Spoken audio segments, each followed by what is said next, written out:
Bismillahirrahmanirrahim. Assalamualaikum warahmatullahi wabarakatuh. Waalaikumsalam. Waalaikumsalam. Selamat malam, salam sejahtera bagi kita semua. Terima kasih kepada panitia, wabil khusus panitia pengarah ya, yang tadi memberikan sambutan, dan kemudian juga tentu saja seluruh panitia dan para pembicara lainnya, para narasumber dan juga para peserta yang berbahagia ya. Sebelumnya Mas Ubaidillah dan Ibu Rahmi, terima kasih, dan ini waktunya saya dikasih berapa lama supaya tidak berkepanjangan nanti, karena ada berdua pembicaranya dengan Pak Antoni. Berapa menit? Waktunya kalau di dalam rencana kami sekitar 30 menit ya, sampai kurang lebih, Prof. Sekitar 30 menit. Ya. Oke, baiklah. Saya ingin memulai dengan menyatakan sebetulnya optimisme saya pada proyeksi berbagai lembaga yang kredibel mengenai bahwa 2045 itu Indonesia akan menjadi ekonomi terbesar keempat atau kelima di dunia. Proyeksi itu misalnya diberikan oleh World Economic Forum dan juga PricewaterhouseCoopers ya, beberapa waktu yang lalu dengan mengamati tren pertumbuhan Indonesia, tren ekonomi Indonesia, dan juga tren perkembangan dalam bidang-bidang lain. Maka kemudian mereka melihat bahwa menjelang 2045 atau 100 tahun kemerdekaan Indonesia, maka Indonesia itu menjadi negara yang negara keempat atau kelima terbesar lah ekonominya, dan tentu saja juga kekuatan dan leverage politiknya juga akan meningkat ya. Tentu saja juga akan meningkat kalau ekonominya menguat. Sebetulnya gejala-gejala seperti itu terlihat kalau dari sudut ekonomi ya. Saya kira Pak Antoni Budiawan lebih tahu dari saya, tapi kalau kita lihat dari posisi Indonesia sekarang ini, Indonesia itu termasuk negara yang ekonominya besar di dalam G20 ataupun bahkan terbesar di antara negara-negara yang berpenduduk mayoritas Muslim. Negara-negara OKI, Indonesia itu ekonominya terbesar sekarang ini. Statis dari perkembangannya. Jadi kalau kita lihat proyeksi-proyeksi seperti itu sebetulnya cukup memberikan harapan, sebetulnya cukup membahagiakan, terutama bagi generasi yang sudah outgoing ya, seperti kita ini ya, sudah outgoing, sudah senja. Oleh karena itu generasi pasca kita ini, mungkin generasinya Ibu Rahmi ataupun Mas Ubaidillah itu masih bisa menikmati, atau apalagi generasi milenial, saya kira mudah-mudahan bisa menikmati proyeksi seperti itu ya. Meskipun demikian ya, optimisme saja tidak cukup. Karena apa? Karena sebenarnya ada tantangan-tantangan yang harus diatasi menjelang 2045 itu. Oleh karena itu simposium Forum 2045 beberapa hari yang akan datang ini, malam ini dan beberapa hari ini, itu akan saya kira sangat kontekstual dan bisa sangat kontributif dalam rangka mencapai cita-cita atau mencapai harapan, mewujudkan harapan kita semua bahwa Indonesia itu menjadi salah satu negara ekonomi terbesar ya. Memang selama ini dalam beberapa hal Indonesia itu termasuk barisan negara yang besar. Indonesia disebut negara berpenduduk mayoritas Muslim terbesar di dunia. Indonesia juga disebut sebagai negara demokrasi ketiga terbesar di dunia. Indonesia juga negara nomor 4 most populated country, negara berpenduduk terbesar keempat di dunia. Dan jadi banyak. Jadi Indonesia itu sebetulnya bukan negara abal-abal, bukan negara kecil ya sebetulnya, tapi negara yang besar. Kalau dilihat dari wilayahnya saja, geografinya itu dari Merauke sampai ke Sabang itu sama dengan jarak antara Teheran dengan London, bayangkan aja. Atau antara New York dengan Los Angeles atau Seattle. Jadi besar, negara yang besar. Oleh karena itu kita harus berani lebih tegak lagi ya, bangga dengan keindonesiaan kita gitu, tidak merasa rendah diri ketika berhadapan dengan negara-negara dan masyarakat lain. Nah, dalam rangka itu saya kira kalau kita mau betul-betul serius ya memenuhi harapan-harapan proyeksi itu, saya kira ada beberapa agenda pokok yang harus kita jalankan, kita segera laksanakan. Saya melihat saya membuat hanya beberapa poin saja. Yang pertama saya kira adalah agenda dalam bidang politik ya. Dalam bidang politik dan pemerintahan. Ini yang paling pokok. Banyak sekali agenda yang harus kita lakukan karena kalau kita lihat misalnya saja kalau reformasi 1998-1999 sebagai momentum untuk penciptaan Indonesia yang lebih baik, maka setelah 20 tahun kita hidup dalam alam demokrasi, maka kemudian kita masih gagal. Gagal misalnya dalam menciptakan good governance.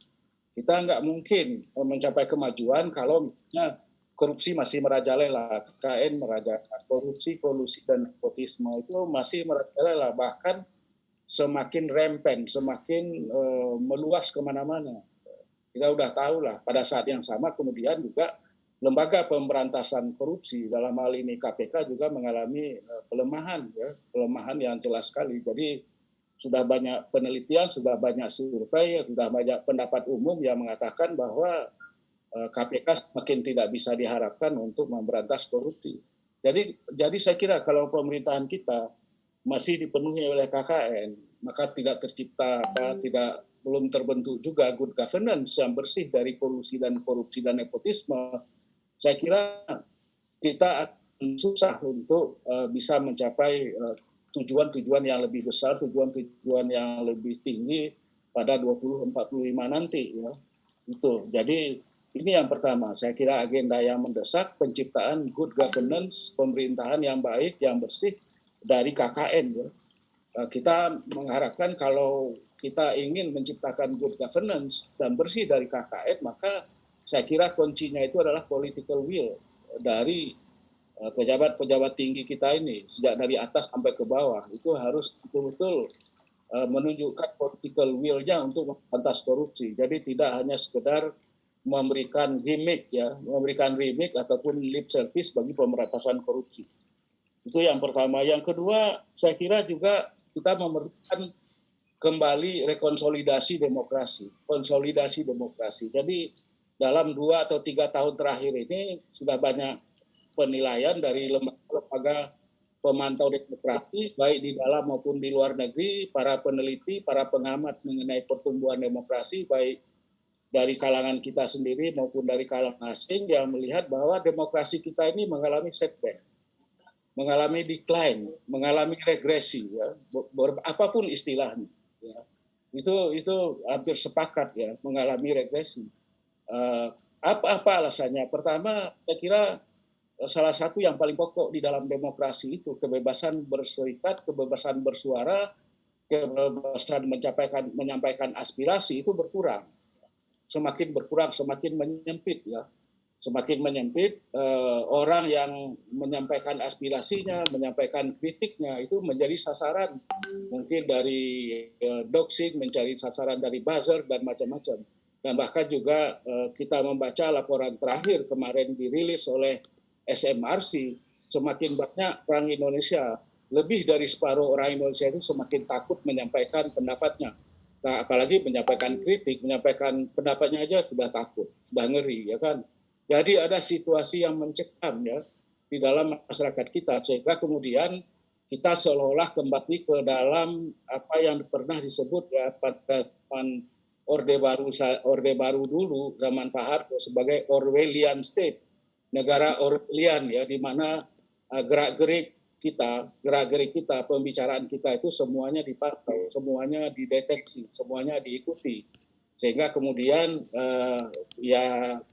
demokrasi tidak teraktualisasi dengan sesungguhnya, karena itu adalah salah satu prasyarat paling penting dari demokrasi. Selain itu juga kita melihat perkembangan politik kita, ya lembaga-lembaga demokrasi kita tidak bekerja dengan baik. Tidak ada lagi terjadinya koalisi besar misalnya ya, mengakibatkan tidak adanya balancing ataupun check and balance itu tidak berlangsung. Akibatnya apa? Akibatnya dalam proses politik masyarakat sipil itu dikesampingkan ya. Dalam proses legislasi kita tahu sekali beberapa undang-undang itu disahkan di DPR kerjasama antara legislatif dan dengan eksekutif tanpa melibatkan secara serius, secara substantif masyarakat sipil. Saya kira demokrasi tidak bisa bekerja dengan baik, tidak akan sehat kalau masyarakat sipilnya tidak terlibat di dalam proses-proses politik. Ini yang kita hadapi sekarang ini. Belum lagi kalau kita bicara mengenai semakin menguatnya, tumbuhnya kembali, menguatnya kembali apa yang disebut sebagai oligarki dinastik, di mana proses-proses politik, ketentuan-ketentuan politik hanya ditentukan oleh sekelompok kecil elit politik, ya, baik yang berada di lingkungan lembaga-lembaga publik menjadi pejabat publik maupun yang ada di partai politik. Itulah yang menentukan oligarki dinasti yang tentu saja tidak sehat bagi pertumbuhan demokrasi kita. Nah, yang terakhir saya kira kita harus membenahi pemilu kita, di mana kemudian pemilu kita itu menghasilkan para pemimpin yang sesungguhnya pemimpin yang lahir dari politik transaksional, ya. politik transaksional atau politik yang melibatkan cukonisme, yang kemudian mengakibatkan ini konsekuensi lebih lanjut adalah terjadinya itu tadi politik yang koruptif, ya, koruptif, sehingga kemudian kita melihat banyak sekali kepala daerah yang terlibat dalam tindakan-tindakan korupsi.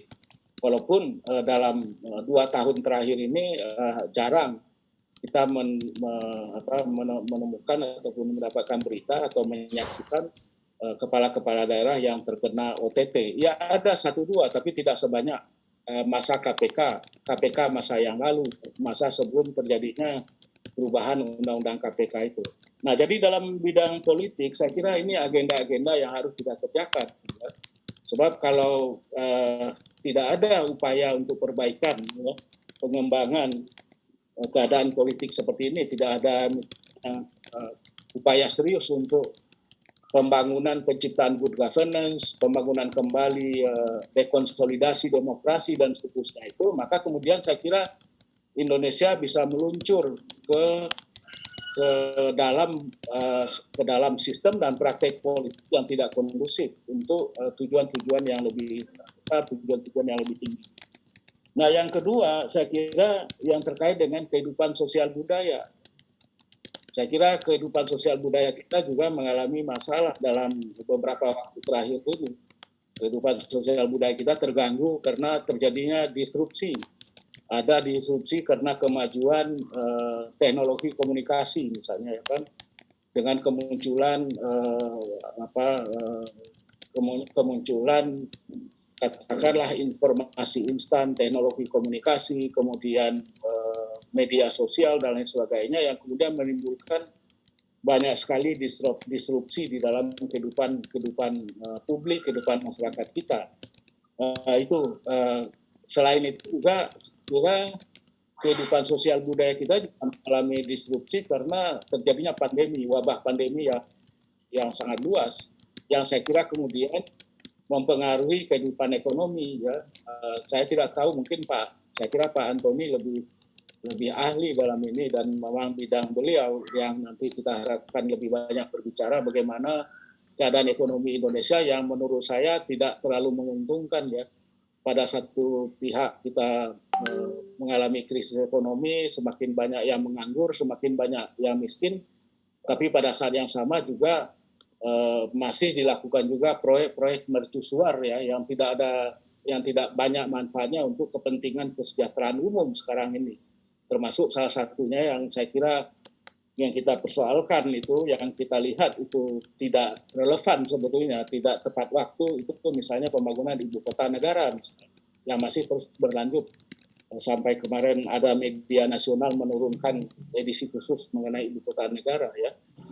Jadi ini ada disrupsi sosial budaya yang kemudian juga mengakibatkan terjadinya kekacauan-kekacauan di dalam kehidupan sosial budaya kita. Orang banyak mengeluh mengenai misalnya meningkatnya intoleransi di dalam masyarakat kita. intoleransi itu bukan hanya dalam kehidupan keagamaan, ada gejala-gejala intoleransi, tapi juga dalam kehidupan sosial budaya. Kehidupan sosial budaya. Kehidupan sosial budaya kita ini seolah tidak ada arahnya, tidak ada strateginya. Kebudayaan kehidupan sosial budaya kita ini seolah berkembang dengan liar ya, dengan liar. Dan apalagi kemudian ditambah dengan prasyarat kehidupan budaya yang baik, yang sehat dan baik itu juga tidak mendapatkan prioritas, tidak mendapatkan upaya pengembangan yang baik. Katakanlah misalnya pendidikan ya, kita bisa berbicara mengenai kehidupan sosial budaya dan peradaban yang mampu, misalnya kalau pendidikan kita baik.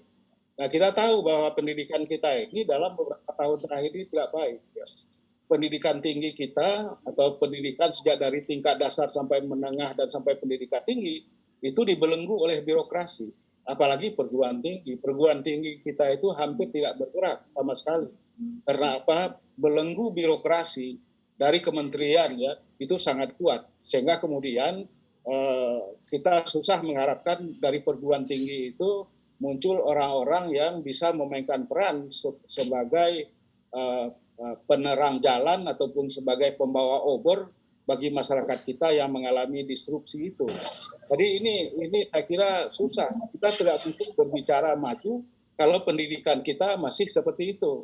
Tidak jelas arahnya. Kalau kita baca misalnya yang terakhir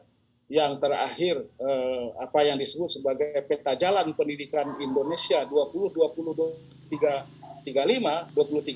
juga heran kenapa tidak 2045 tapi 2035. Maka yang kita lihat pendidikan kita itu adalah pendidikan yang sama sekali hanya economic base atau market based education. Jadi pendidikan yang berbasis pasar.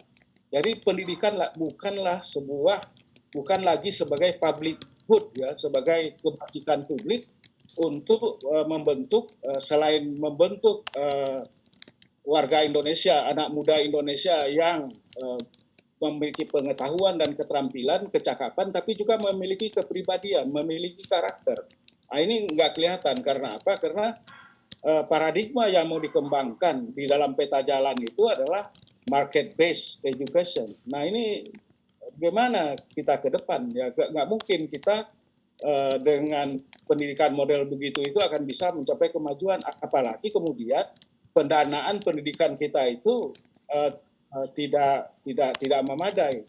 Kita melihat misalnya kalau misalnya di musim pandemi ini sudah memasuki tahun kedua, kita melihat misalnya ada upaya-upaya mitigasi, ada contingency fund ya, untuk usaha-usaha kecil, untuk orang-orang miskin dan lain sebagainya, tetapi tidak untuk pendidikan. Tidak ada contingency fund untuk pendidikan.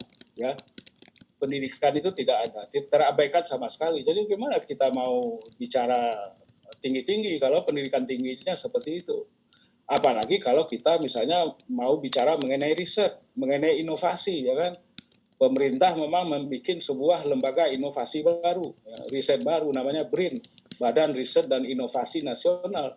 Tapi sampai sekarang sudah hampir 2 tahun pun tidak jelas ujung pangkalnya. Sementara lembaga-lembaga riset yang lain semacam LIPI, misalnya Lembaga Ilmu Pengetahuan, atau dulu juga ada Kementerian Riset dan Teknologi, itu tidak berfungsi dengan baik. Tidak ada riset-riset yang serius. Biaya dana riset kita, anggaran riset kita itu sangat rendah. Jadi oleh karena itu, saya kira karena kebijakan nasional kita tidak memprioritaskan, tidak secara serius memprioritaskan riset dan inovasi. Ya. Hanya sebagai mungkin ya saya mungkin agak terlalu keras kalau saya katakan hanya sekedar lip service dan gimmick saja, tapi dalam prakteknya itu tidak betul-betul diseriusi. Jadi para hadirin sekalian, ibu bapak yang terhormat, jadi saya kira tantangan kita ini sangat serius dalam kehidupan sosial budaya, termasuk juga dalam rangka memperkuat keindonesiaan yang multikultural. Ya. Masyarakat kita mengalami disrupsi, ada gangguan di sana sini, tapi kemudian pada saat yang sama sekali tidak ada upaya-upaya untuk penguatan ya penguatan keindonesiaan yang plural, keindonesiaan yang multikultural itu sama sekali tidak ada, ya kan? Inilah yang saya kira membuat kita cemas mengenai masa depan Indonesia. Walaupun tadi saya katakan saya optimis, tapi kalau misalnya masalah-masalah yang kita hadapi baik dalam bidang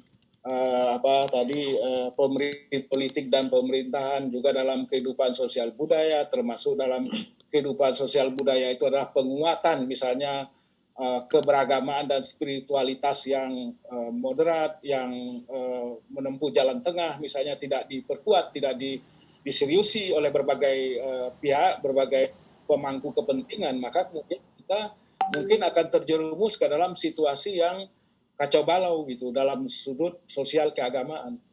Jadi saya kira inilah yang harus ditangani ya, karena sampai sekarang ini juga beberapa hari yang lalu kita juga masih menyaksikan betapa ada gejala-gejala yang terus berlanjut, kehidupan keagamaan, pemahaman keagamaan, praksis keagamaan yang tidak kondusif bagi kehidupan kebangsaan yang damai, yang utuh, yang menyatu dan maju. Itu yang kita lihat pada hari-hari belakangan ini, dan tidak ada juga tanda-tanda bahwa ini bisa diselesaikan oleh pemerintah gitu.